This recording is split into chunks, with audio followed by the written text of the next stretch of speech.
পলাশী বাজারে গিয়েছিলাম। কামরুজ্জামান স্যারের সাথে দেখা হয়েছিল ওই সময় বাজারে। তো আমি সবসময় পলাশী গেলে মশলা বা কোনো কিছু কেনার জন্য ভুলে যাই, বা পার্সোনাল তো নাই, পয়সা বলে। এবার গিয়ে একটু মনটা খুব খারাপ হয়েছিল আসলে। আমি যে প্রোডাক্ট দেখেছি বেশিরভাগই দেখি নেই আর কি।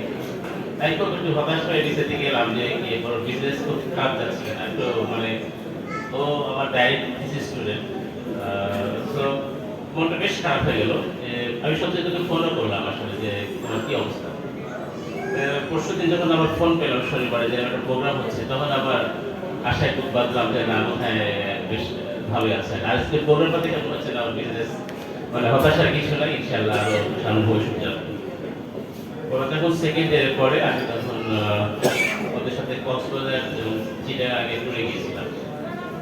আমি যদি খুব একদম অনেস্টলি বলি, ওদের ব্যাচটা শুরুতে ডিপার্টমেন্টের একটু আইডিয়া একটু ডিফারেন্ট টাইপের ফিলিংস, বিকজ হলো যে ওদের মধ্যে পায়ের চুলটা বড় বড় রাখা। সাধারণত যারা আমরা বলি যে সকল ভদ্র ছেলে পেলে চুলটা বড় বড় রাখি না, ওদের সাথে একাধিক ছেলে ছিল এরকম চুল টুল লম্বা ছিল। পড়ালেখার এক্সট্রালি দেখা যেত তারা পড়ালেখা অত ভালো মানে সিরিয়াস ছিল না মনে হতো দেখে। বাট আমি যখন ট্যুরে গিয়ে দেখলাম যে ফজরের জামাতের সময় আমাকে দেখে যে 20 জন ছেলে একসাথে নামাজে দাঁড়াতো, তখন সত্যি আমার বুকটা আনন্দে ভেসে উঠতো যে নিঃসন্দেহে এই সেগুলো ওরা কোনো এক সময় ভালো করবে ইনশাআল্লাহ।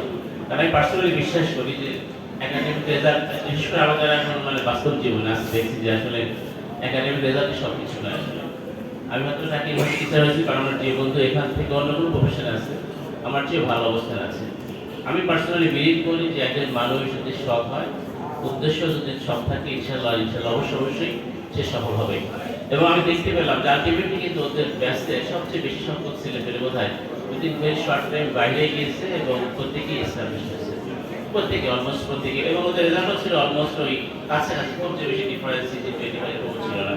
জানি ফয়সাল ডাইরেক্ট আমার স্টুডেন্ট ছিল, ও যে বিজনেসে গিয়েছে সব কিছুই আমার জানা। কারণ আমি মনে করি যে সারা প্রত্যেকে বলেছে রিপিটেশন করতে চাচ্ছিলেন কোনো কথায় যে ওর ট্রাস্টের যে বিষয়টা সে অলরেডি অর্জন করেছে।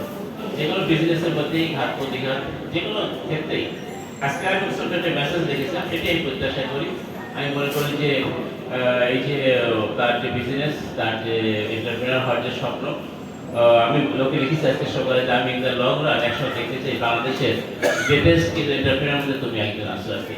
এই প্রত্যাশা রাখি। অনেকক্ষণ হয়ে গেছে, অনেক কথা শুনেছি, বন্ধুর সঙ্গে কোনো কিছু করবো না, but definitely this is very much innovative. এই যে কাজটা করেছে আর কি আসলে খুবই চমৎকার। কারণ ওই যে অলরেডি বলেছে আর কি কথাবার্তা বলতে যে বন্ধু আসলে বড় বড় ক্যারি আমরা ক্যারি করি না, বাট এটা যদি হয় ডেফিনেটলি এটা খুবই ফিজিবল হবে, ইজিয়ার হবে এটা ক্যারি করা। এবং কোয়ালিটিটা দেখলাম যে এক কাপ চায়ের জন্য ভেরি মাচ পারফেক্ট আর কি।